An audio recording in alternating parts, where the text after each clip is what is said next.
नमस्कार, एमएनबी एजेंडा में आपका स्वागत है। आज हम बात कर रहे हैं टेलीविज़न पर खबरों की और टेलीविज़न की खोती हुई प्रासंगिकता की।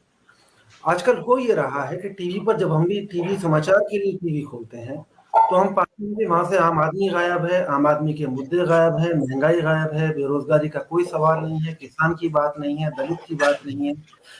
लिंचिंग पर हम सवाल नहीं करते, हम बढ़ती हुई सांप्रदायिकता पर सवाल नहीं करते। हम जब बात करते हैं तो हमें लगता है कि हम टीवी खोलने के बाद 2 मुर्गों की लड़ाई हम देख रहे हैं। वहाँ पर हम सुबह-शाम हिंदू, मुस्लिम और इसके अलावा कोई एजेंडा हमारे पास नहीं है। टीवी अपनी प्रासंगिकता क्या खो रहा है? क्या टीवी अपनी मौत मर रहा है? इन सब मुद्दों पर हम बात करेंगे अंशुमन त्रिपाठी से, जो कई टीवी चैनल में संपादक के स्तर पर उन्होंने काम किया है, वरिष्ठ पत्रकार हैं, बरसों का उनका तजुर्बा है और वो हमें बेहतर बता पाएँगे कि टीवी पर आखिर आजकल हो क्या रहा है। तो अंशुमन जी, आपका बहुत-बहुत स्वागत है एमएनबी पर और हम आपसे पहला सवाल यही करेंगे कि टीवी क्या मर रहा है? जगम भाई, बहुत बहुत शुक्रिया।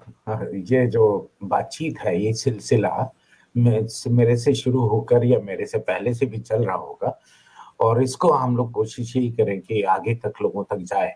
टीवी मर नहीं रहा है। दरअसल ये पूरी पूंजीवादी व्यवस्था का अंग है, सीधी सी बात है, जिसको यहाँ के जो पारंपरिक तरीके से चुनाव लड़के राजनीति करने वाले आराम परस्त सियासी दल हैं, उन्होंने इसकी ताकत को नहीं पहचाना था। मुझे याद है जब मैं रिपोर्टिंग करता था और रजत शर्मा के आज की बात में था, उस दौरान मीडिया में नरेंद्र मोदी यहाँ पर मीडिया इंचार्ज हुआ करते थे, तो हम लोगों की मुलाकात हुआ करती थी अक्सर। तो वो दिखाया करते थे एक नोकिया का फोन आया था। मैं ये बड़ा प्रासंगिक है यहाँ पर, इसलिए इसलिए मैं आपको बताना चाह रहा हूँ कि नोकिया का फोन आया करता था, जो ढक्कन की तरह खुल जाया करता था, बड़ी स्क्रीन हो जाती थी और बंद। तब नरेंद्र मोदी ने मुझसे ये बात कही थी उस समय कि देखिए, मैं टैक्सी हूँ, भारत में आया हुआ कि पहला नोकिया का फोल्डेबल फोन मेरे पास है। तो मैं हमेशा इन चीजों को लेकर के बहुत वो रहता हूँ। वो उस समय 2000, मेरे ख्याल से ये 99 के आसपास की बात है, 98 99 के आसपास की बात।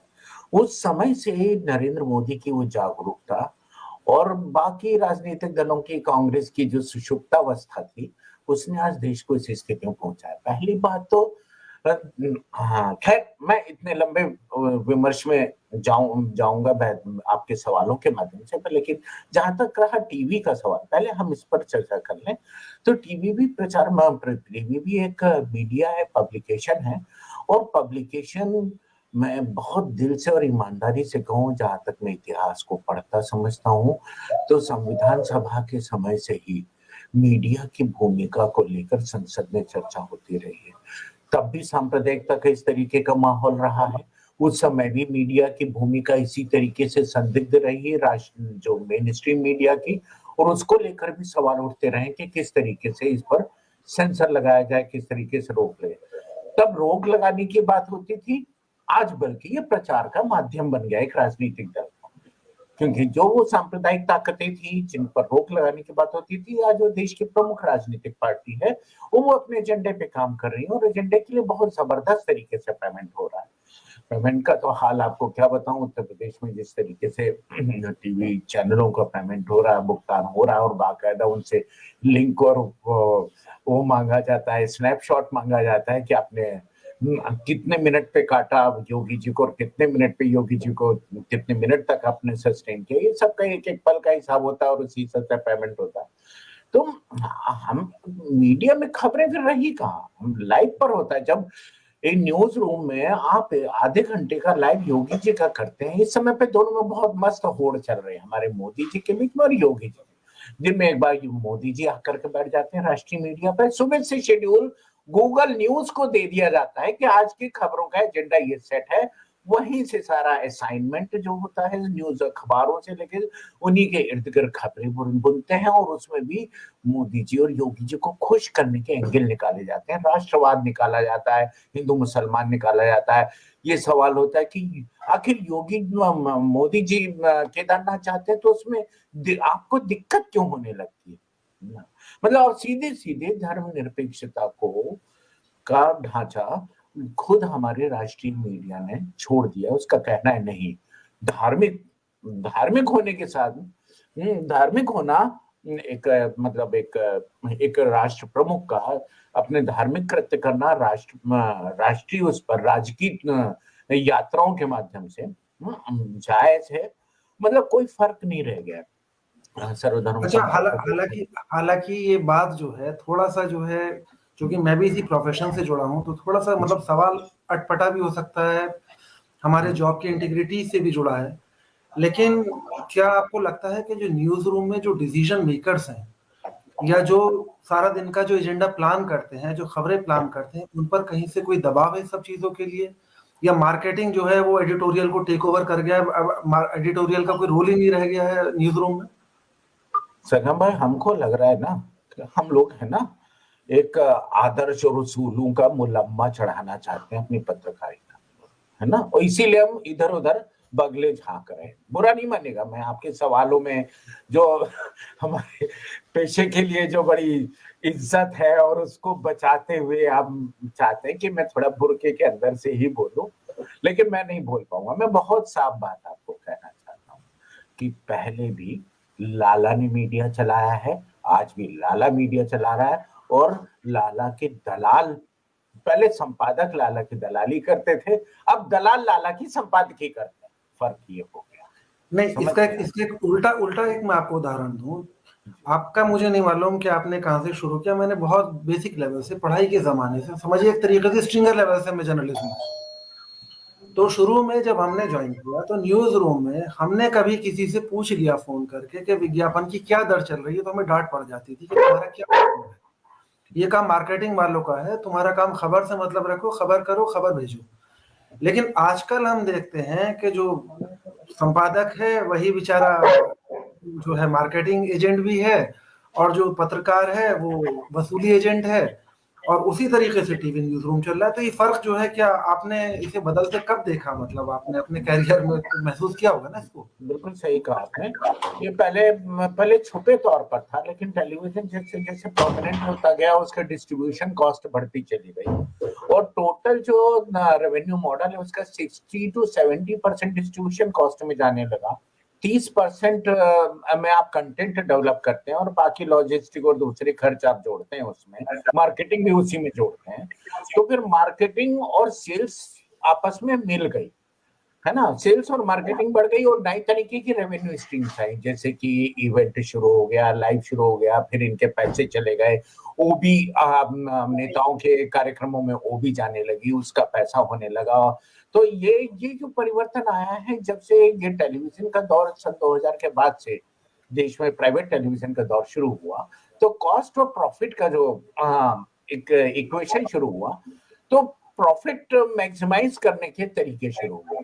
दरअसल टेलीविजन का वीडियो कंटेंट डेवलप करने में जो खर्चा आता है वो इतना होता है कि उससे आपको कॉस्टिंग निकालना मुश्किल होता है। ऐसी स्थितियों में टेलीविजन की कॉस्टिंग, रिपोर्टर तो एक आपका प्रिंट का देखिए चला जाता है, गाड़ी से चला जाएगा, बस से चलाएगा, दूसरे साधनों से जाएगा, लेकिन इसमें आपको क्रू चाहिए, 2 से 3 लोग इन्वॉल्व चाहिए, और उसके अलावा आने जाने का खर्चा, तमाम दूसरे लॉजिस्टिक के खर्चे। तो उसी हिसाब से फिर बजटिंग होती है, बजटिंग के हिसाब से विज्ञापन चाहिए। नेशनल मीडिया में सेल्स की जो हालत है वहां पर भी ये है कि उसके लिए वो टीआरपी के वो जो बनाए गए हैं, आपने देखा ही होगा, टीआरपी के पैमाने पहले आपका ये था, टाइम ने बना रखे थे, जिसके तहत कि भाई आप इतने, आपकी इतनी व्यूअरशिप होगी, ये इतनी टीआरपी होगी, तो आपको इतना पैसा पर 10 सेकंड में मिलेगा। होते होते क्या हुआ, बड़े चैनल मगरमच्छ हो गए और उन्होंने कैनिबलाइज कर लिया छोटे चैनलों को। छोटे चैनलों के पास दलाली के सिवा और कोई रास्ते नहीं बचे, उन्होंने भी दलाली शुरू कर दी और अपना कंटेंट एडवर्टोरियल कहना पेड कंटेंट एक तरीके से शुरू कर दिया। फिर धीरे धीरे संपादक भी इस स्थिति में हो गया। इधर आप बड़े बदनसीब स्ट्रिंगर हैं, वरना मैंने तो तमाम स्ट्रिंगरों को देखा है जो संपादक बने हैं और उन्होंने देश की टीवी पत्रकारिता की धारा तय की है। तो आज उसी धारा पर हम सब चल रहे हैं, और शायद हम आप लोग उस काबिल नहीं रहे, और आज बैठ करके यहाँ इस तरीके से वाक विलास करने के अलावा हमारे पास कोई चारा नहीं, न हम देश बदल सकते हैं न दुनिया। मैं भी संपादक वाले जो रूम है उसके अंदर तो मैं नहीं बैठा, लेकिन मैंने अपने संपादकों को वाकई में मजबूर होते देखा। मतलब मैं आपके पक्ष की बात मैं कहता हूँ, ना ना ये संपादक कई बार मैंने मुझे अच्छे संपादक मिले हमेशा, और संपादकों को मैंने हमेशा अपनी टीम को डिफेंड करते देखा, अपने रिपोर्टर को डिफेंड करते देखा, और अपने रिपोर्टर को उसने लाला के सामने और जो उसका जो मिर्च मसाले बेचने वाला जो मार्केटिंग एजेंट जो न्यूज रूम में आके दाखिल हो गया है, उससे भी उसने एक दीवार बीच में खड़ी करने की बहुत बार कोशिश की। मेरे संपादकों ने बहुत बार कोशिश की है, लेकिन अल्टीमेटली होता क्या है कि फिर वही बिजनेस जो है या लाला जो है वो हावी हो जाता है और बेचारा संपादक उसमें मजबूर हो जाता है। तो वो एक अलग इशू है। लेकिन इसके बावजूद कभी भी सरोकार की खबरें या आम आदमी की खबरें, क्योंकि आम आदमी व्यूअर है, हमारी जो क्रेडिबिलिटी जो है आम आदमी से तो आएगी ना। जब हम आम आदमी के मुद्दे गायब कर देंगे या उसे दिखाना बंद कर देंगे तो वो टीवी क्यों देखेगा। चलिए खैर, आप बहुत खुशकिस्मत है, आपको ऐसे संपादक मिले। मुझे भी एक सुरेंद्र प्रताप सिंह जैसे गुरु मिले थे, द्रोणाचार्य मिले थे, और मैं भी उनका एकलव्य था, और उन्होंने बहुत सिखाया भी उन्होंने मुझे। और मुझे भी बहुत अच्छा लगता था। उस समय तक पत्रकारिता के न्यूज रूम में दाखिल नहीं हुई थी दलाली, और उन्होंने ही मुझे सिखाया कि आज हम आप ऐसी स्थिति में हैं। और उन्होंने ही एक टीवी की कल्पना की थी कि जो ताकतवर भी हो, जिसमें कॉमर्शियल एंगल भी हो, जिसमें टीआरपी भी मेंटेन हो सके और कॉज के लिए भी लड़ा जा सके। वो बहुत बढ़िया करते थे। हमारे एक दो मित्र जो क्राइम रिपोर्टर होते थे, कभी क्राइम की खबर अगर छा जाती थी तो उस समय वो उन खबरों को प्राथमिकता देते थे ताकि आपकी टीआरपी मेंटेन हो। लेकिन फिर जरा सी टीआरपी मेंटेन होती थी, फिर वो कॉज पर आ जाती। तो ये जब आज तक जब आया था 1995 से 97 के बीच, तो उस टीम का मैं एक रिपोर्टर के रूप में मुझे भी भागीदारी का मौका मिला था, और उनसे मैंने बहुत सीखा था। गणेश जी को दूध पिलाने वाली खबर के खिलाफ उन्होंने किस तरीके से खड़े होने की कोशिश की थी। और लेकिन दुर्भाग्य की बात है कि ऐसे संपादक रहे नहीं। और जो दूसरे जो आप आदर्शवादी संपादकों की बात कर रहे हैं, हो सकता है एसपी सिंह जैसे संपादक आपके पास हो, लेकिन एक बड़ा मजेदार मैं आपको यहाँ पर दिलचस्प वाकया देना चाहता हूँ। बहुत सारे ऐसे व्यवस्था विरोधी पत्रकार थे जिनके हम पैर पूजा करते थे, जिनके सामने नतमस्तक रहते थे, बहस नहीं करते थे। और क्योंकि वो उनका लेखन और हर चीज बहुत शानदार था, व्यक्तित्व शानदार था, उनके तपस्वी दिखाई देते थे मुझे। और उनसे सीख करके हम आज इस दुर्दशा को और इस दुर्गति को प्राप्त हुए हैं, क्योंकि वो सारे संपादक आज खुल करके व्यवस्था के पक्ष में पक्षकारिता कर रहे हैं, खुल करके। या तो कहीं किसी बड़े बड़े परिषदों के अध्यक्ष भी बने हुए हैं, या वो पत्रकार के रूप में भी आके टेलीविजन चैनलों पर बैठ रहे हैं बड़े बड़े मेन स्ट्रीम में, और उनका प्रतिमाह 1.5 से 2 लाख हर टीवी चैनल उनका पैसा भी तय करके रखा हुआ है, और वो अब हिडन आरएसएस सपोर्टर्स की तरह काम कर रहे हैं। तो ये पत्रकारिता इस मामले में नहीं, ये इसलिए आपको विषय पे भी लाना चाह रहा हूँ, और ये बताना चाह रहा हूँ कि ये इस देश की विडंबना है कि जिस व्यवस्था विरोधी पत्रकारिता के आदर्शों के वजह से हम आप लोग इस सदगति को प्राप्त हुए हैं, वो लोग दरअसल अपने समय और अपनी बारी का इंतजार कर रहे थे, और आज उनका समय आ चुका है।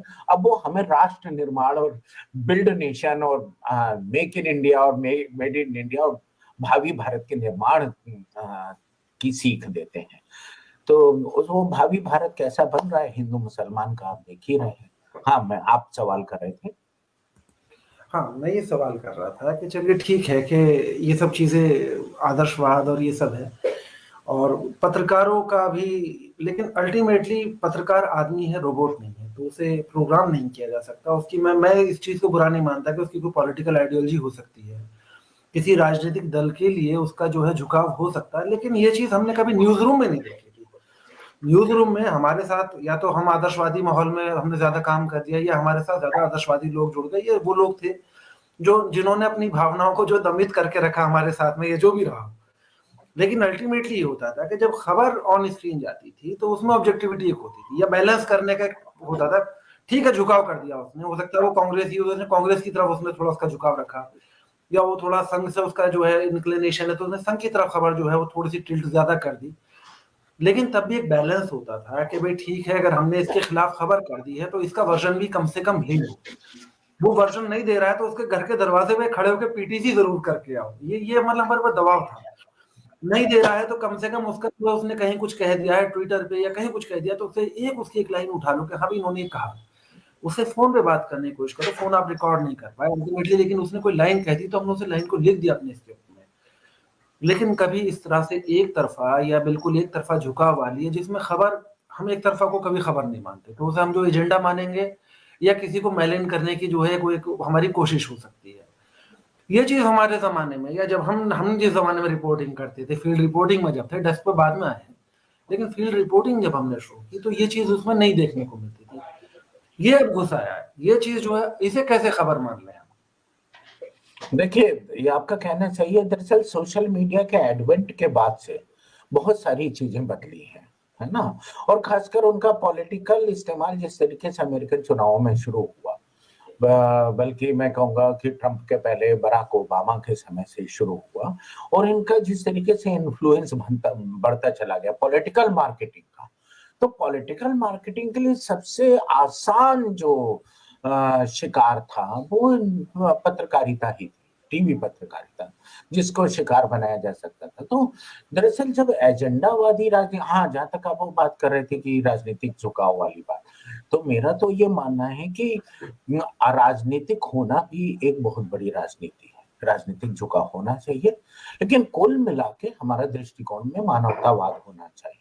मूल रूप से मानवतावादी मूल्यों के लिए संघर्ष करना चाहिए, और वैचारिक झुकाव हो सकता है। मैं ज्यादा आध्यात्मिक और सांस्कृतिक पक्ष पर जोर देता हूं तो हो सकता है मैं किसी ऐसी पार्टी का समर्थन करूं जो थोड़ा हिंदूवादी रुझान रख सकता है, या मैं धर्मनिरपेक्षता पर अगर जोर देता हूं तो उस तरीके का झुकाव हो सकता है, लेकिन मूल में मेरे मानवतावाद होना चाहिए। खैर, ये एक प्रसंगवश मैंने बताया कि राजनीतिक झुकाव पर मेरा भी ऐसा कोई आग्रह नहीं है कि राजनीतिक झुकाव नहीं होना उसके, बल्कि राजनीतिक झुकाव के बिना आप पत्रकार हो ही नहीं सकते, सीधी बात। लेकिन मूल रूप से आपको मानवतावादी होना, वो पत्रकार का धर्म है। और हम दरअसल पब्लिक के वकील हैं, जनता के वकील हैं, हम किसी पार्टी के वकील नहीं होते हैं, किसी विचारधारा के नहीं, बल्कि हम लोग रास्ता दिखाने वाले होते हैं पार्टियों को कि आप अपनी विचारधाराओं से भटक रहे हैं। लेकिन इतना मादा आज नहीं होता, आज पेट भरना मजबूरी, जो आपने कहा ना, पत्रकार भी रोबोट नहीं है वो तो। लेकिन जो समस्या यहाँ पर ये नहीं है सर, 2014 में जिस तरीके ट्रंप का प्रचार आपने देखा, द ग्रेट हैक फिल्म भी आपने देखी होगी नेटफ्लिक्स पर, वो एक बार आप उसका भी विश्लेषण करेंगे तो ये इन बदलावों को आप 2013 से देख सकते हैं। 2013 के पहले का जो भारतीय संसदीय लोकतंत्र है और आज का जो संसदीय लोकतंत्र है, उसमें जमीन आसमान का फर्क है। अब वो डेमोक्रेसी नहीं, अब वो मेजोरिटेरियनिज्म है, क्योंकि उस हिंदू को जगा दिया गया है जो अभी तक सोया हुआ था और धर्मनिरपेक्ष था, जिसके अंदर उदार विश्व बंधुत्व की भावना थी, जिसके अंदर ये था कि हमारे हाँ, प्रकाश को आने दीजिए, दुनिया की विभिन्न संस्कृतियों को आने दीजिए, उनके विचारों को हम तक पहुंचने दीजिए, वो जो धारणा थी वो नहीं। अब हम लोग बंद दिमाग के लोग और बंद सोसाइटी के लोग। आपने सोशल मीडिया की बात की, सोशल मीडिया भी आनो भद्रा क्रत्वो यंतु विश्वता का ही जो है एक एक्सटेंशन मान के चलते हैं उसे। लेकिन ये बात आप कह रहे हैं ठीक है कि पहले सांप्रदायिकता इतनी नहीं थी, लेकिन ये भी तो हो सकता है कि पहले लोग सांप्रदायिक थे लेकिन उनके पास प्लेटफॉर्म नहीं था। सोशल मीडिया ने आने के बाद उन्हें एक प्लेटफॉर्म दिया और जो उनकी दमित भावनाएं थी तो उन्हें जो है उन्हें एक्सप्रेस करने का एक जगह मिल गई, और वो एक तरीके से इंफॉर्मेशन का फ्लो इतना तेज हुआ कि मतलब जिसे कहते हैं ना, एक टर्म हमारे वेस्टर्न यूपी में कहते हैं बौरा गया है। तो आदमी एकदम प्लेटफॉर्म पाके बौरा गया, वो भूल गया कि उसी सोसाइटी में रहता है, मेरा पड़ोसी जो है वो हिंदू भी हो सकता है, मुसलमान भी हो सकता है, उन्हीं लोगों से मेरा सुबह शाम उठना बैठना है, मेरा सारा काम धाम उनके साथ है। लेकिन वो उसी बीच में एक सोशल मीडिया ने एक दीवार, उससे एक पर्दा दिया थोड़ी देर के लिए, और उसने अपने अंदर की जितना उसके अंदर था, सब भावनाएं थी, सब उसने उसकी उल्टी जो है सोशल मीडिया पर आकर कर दी। और फिर अचानक उसे ऐसा हुआ कि यार थोड़ा सा तो कुछ ज्यादा हो गया है। तो अभी हम जो ये देख रहे हैं, अभी पिछले कुछ दिनों में हमने बदलाव देखा है, अपने अपने साथियों में देखा है कि वो करेक्शन मोड में है। उनके अंदर था, लेकिन सोशल मीडिया ने प्लेटफॉर्म दिया, उसके अंदर जो था उसने उसे उबाल दिया, अब उसे करेक्ट कर रहा है। तो ये नहीं हो सकता कि सांप्रदायिक लोग हमसे पहले, जब सोशल मीडिया का एडवेंट नहीं हुआ, ज्यादा सांप्रदायिक लोग रहे, लेकिन हमें पता नहीं चल पाता था क्योंकि उनके एक्सप्रेशन का कोई माध्यम नहीं था। अब हम उसे पढ़ पा रहे हैं, समझ पा रहे हैं, बल्कि मुझ जैसे बहुत सारे लोग हैं सोशल मीडिया में यही यही देखने जाते हैं। मैं तो टेस्ट करता हूँ। कई बार मैं कुछ एजेंडा वाइज जो है कुछ कम्युनल पोस्ट डालूंगा या एक इंक्लाइन पोस्ट डालूंगा, फिर उसका रिएक्शन मैं पढ़ता हूँ कि देखो इस पे कौन कौन लोग कैसे कूद कर आते हैं। तो क्या ये चीज जो है, क्या आप फील नहीं करते इस चीज को? नहीं जगम भाई, आप एक सामाजिक विश्लेषक की तरह चीजें देख रहे हैं, और मैं चाहता हूं कि आप की जो पत्रकारिता की नजर है आप उससे अगर देखें तो ये घटना सहज प्लेटफॉर्म के आ जाने से नहीं विचारों का आदान प्रदान शुरू हो गया। वो सवाल वो नहीं है, और ये दमित ही नहीं था। दमित, देखिए हल्का फुल्का बैर भाव तो दो भाइयों में भी रहता है, हमेशा रहा है ना। उसका इस्तेमाल कौन और कब और कैसे करता। हमारे एक मालिक थे जो, जिनके बारे में मशहूर था कि वो 50 रुपए दे करके तो सगे भाइयों को लड़ा दिया करते थे गाँव में। तो और वो भी उनके बारे में ये भी मशहूर था कि वो अपने संपादक को एक पौधे की तरह पनपाते हैं और बीच बीच में उखाड़ के देख लेते हैं कि इसकी जड़ें मजबूत तो नहीं हो गई। ठीक है। तो ये प्रसंगवश चर्चा हुई। मेरा ये कहना है कि अगर हम पत्रकारिता के नजर से देखें तो आपको इसमें कार्य कारण संबंध बहुत स्पष्ट रूप से मिलेगा। अचानक हो गया, आपको ऐसा लगता है बस ट्विटर आया, इंस्टाग्राम आया, फेसबुक आया और हिंदू कम्युनल हो गया। नहीं, ये भी हमारा पूर्वाग्रह है। आप ये भूल गए कि साणंद में 50,000 से ज्यादा, बल्कि लोग कहते हैं कि 2 लाख से ज्यादा सोशल मीडिया वॉलंटियर काम कर रहे थे। आप ये भूल गए कि सोशल मीडिया का कैंपेन यही तथाकथित रणनीतिकार, राजनीतिक रणनीतिकार प्रशांत किशोर जी ने तैयार की थी। पूरी भूमिका पीठिका खुद गांधीनगर में खुद मोदी जी के घर के ऊपर के तल्ले पर रह करके उनको उठने बैठने चलने फिरने बोलने डायलॉग डिलीवरी सब चीज की ट्रेनिंग कराई गई थी। एक एड एजेंसी थे के सज्जन भी मुझे मिले मुंबई के, जिन्होंने इस पूरी प्रक्रिया में उनकी बॉडी लैंग्वेज से लेकर हर चीज में योगदान दिया। ये सब पूरा पॉलिटिकल मार्केटिंग का एक बहुत बड़ा गेम प्लान था।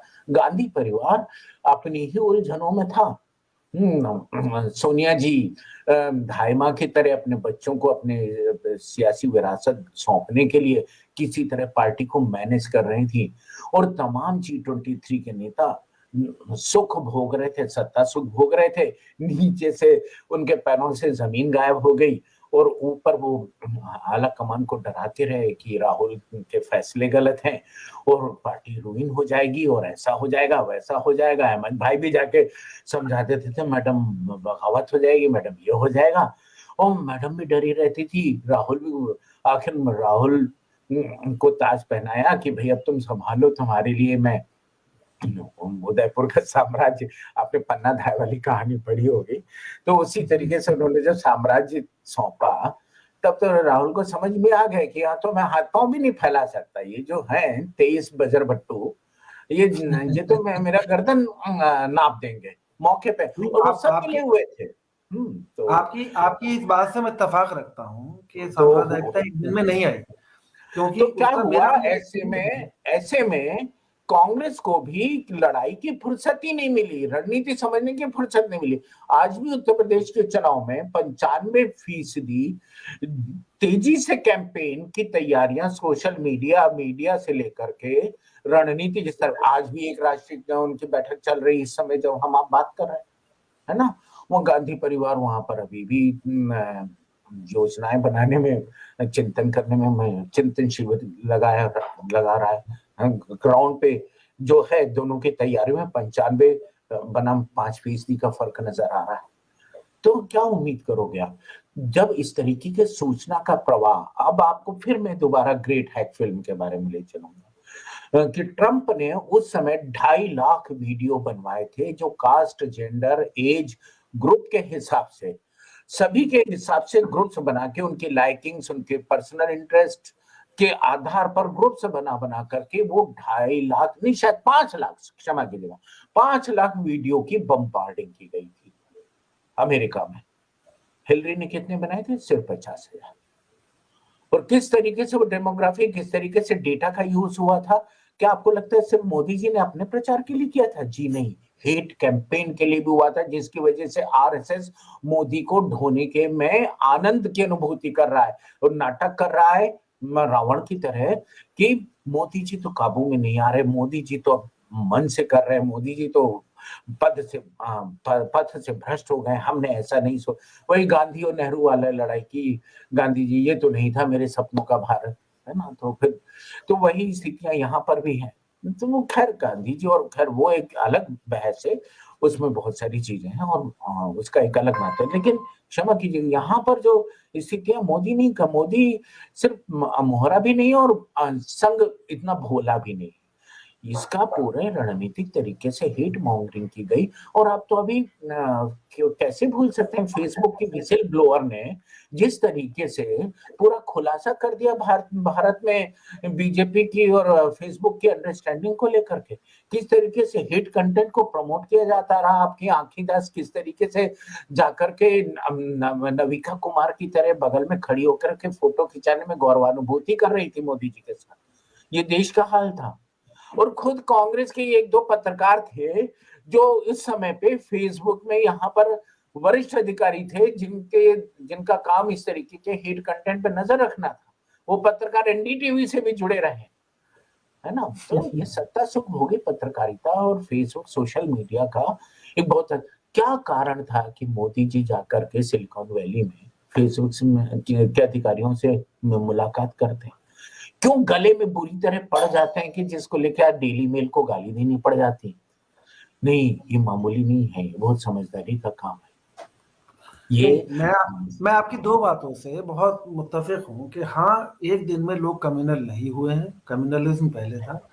इसके मैं एक एग्जांपल दूं कि मैं 2019 में वाराणसी गया तो नागरी प्रचारणी सभा में मेरा सौभाग्यवश जाना हुआ वहाँ। तो वहां पर दैनिक आज की जो उन्होंने फाइलिंग कर रखी है वो 1905, 6, 7, 8 तक के अखबार में उपलब्ध थे। हैरानी की बात यह है कि जिन मुद्दों पर हम 2018, 2020 और 2028 में भी बात कर रहे हैं वो 1908 में भी वही थे। फ्रंट पे खबर थी कि गाय, दूसरी खबर थी हिंदी, हिंदू, हिंदुस्तान, उस पे दैनिक आज की फाइल बता रहा हूँ। और ये 1908 की बात है, ये आज़ादी से पहले की बात है कि जिस जमाने में ये आज का एजेंडा सेट हो रहा होगा। बस ये कि उस जमाने में प्लेटफॉर्म छोटे थे, लेकिन मीडिया का यूज लोगों ने या पॉलिटिकल पार्टीज ने उस जमाने में सीख लिया था कि किस तरीके से अपना एजेंडा सेट करना है। तो सवाल ये है कि हम लोग सोशल मीडिया लोगों के लिए इक्वल प्लेइंग सरकार लगा सकती है, आपका अकाउंट ब्लॉक कर सकती है, नया आपको नहीं कर सकती है, या दूसरा आपको बंद हो जाए, सेल्फ जाकर बराबर चीज को अपोज कर पा रहे हैं या नहीं कर पा रहे हैं, ये बड़ा सवाल है।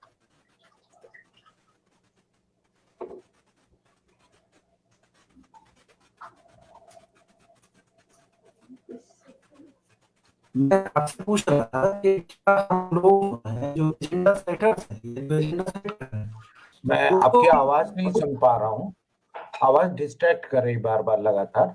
लगता है मुझे आप फ्रीज दिखाई दे रहे हैं मुझे फ्रेम पर।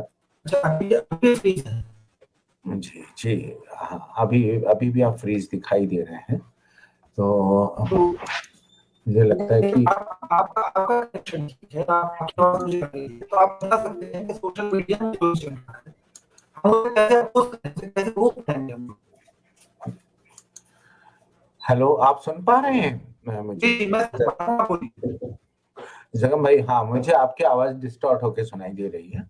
नहीं, मैं आपकी बात से सहमत हूँ, लेकिन समस्या ये है कि प्रचार और पत्रकारिता का फर्क समझना होगा।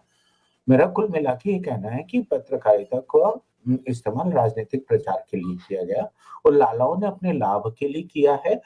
और जो संपादक रहा है आज के दौर में टीवी पत्रकारिता का सबसे बड़ा दुर्भाग्य है कि टीवी में बड़े बड़े संपादक हों, चाहे व्यवस्था विरोधी क्यों ना हो, उन्होंने अपने और अपने सबऑर्डिनेट्स के बीच में कम से कम 3 गुना ज्यादा का फासला बना लिया है।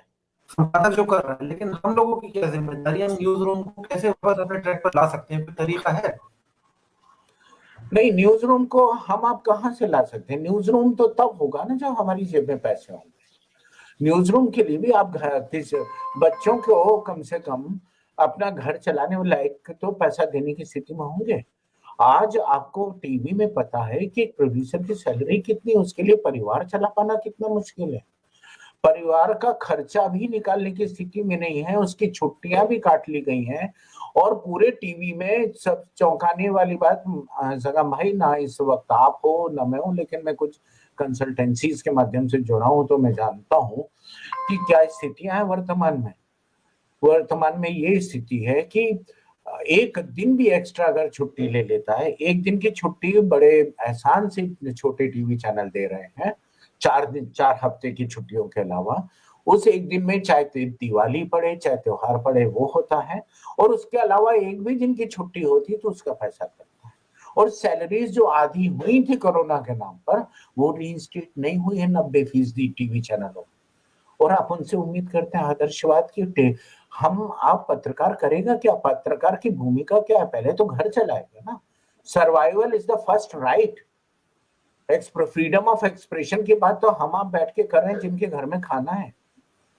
जिनके घरों में खाना नहीं, उनसे पूछिए। जो आत्महत्या कर रहे हैं पत्रकार, उनसे पूछिए।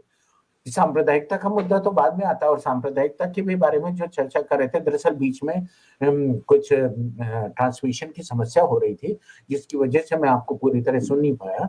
तो सांप्रदायिकता का मामला ये है, कुल मिला के हमारा आपका योगदान नहीं है। आज भी हम आप लोग देखिए, हमारे यहाँ पहले भी एक स्पष्ट गाइडलाइन कि दंगों की कैसे रिपोर्टिंग होनी।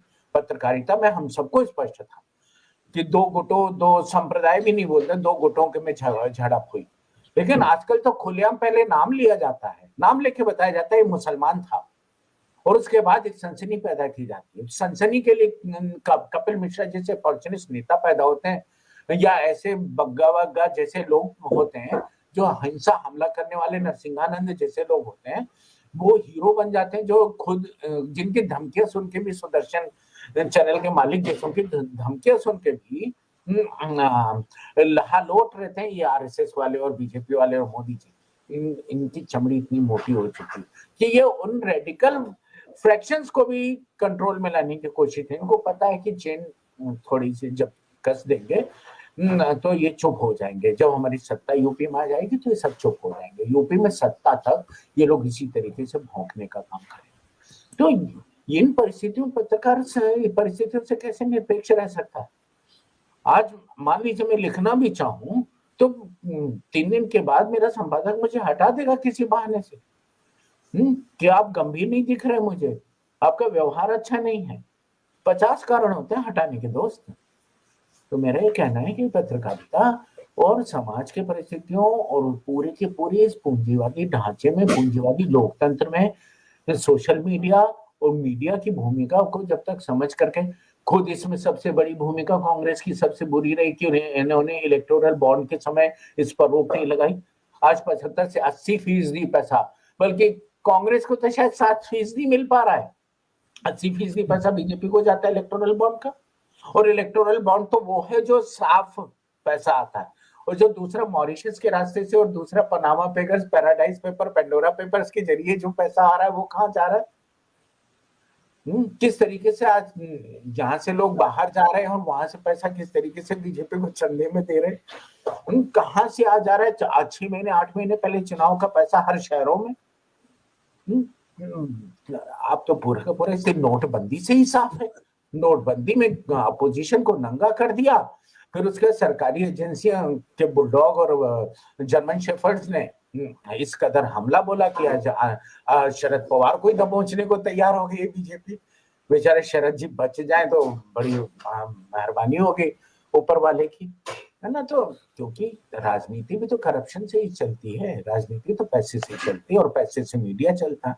सब में ये आपने सही कहा कि पैसे से राजनीति चलती है, पैसे से मीडिया चलता है, पैसे से पत्रकार का घर भी चलता है।